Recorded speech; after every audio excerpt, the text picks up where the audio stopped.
it's asking us to add the following mutator method to our stock from the textbook. Now, I don't have the exact textbook in front of me, but this is an easy way we can solve this. So first, let's add this in here.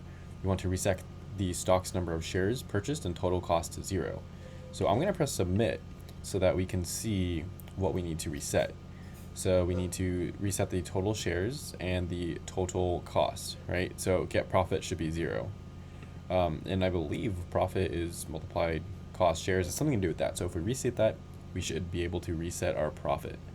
So let's reset our total shares to 0. So total shares equals 0. And this is a method, remember, a method inside of our stock class.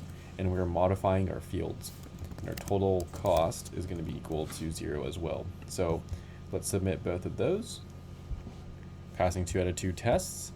That's how we would do this. We're just, again, resetting the fields for our class.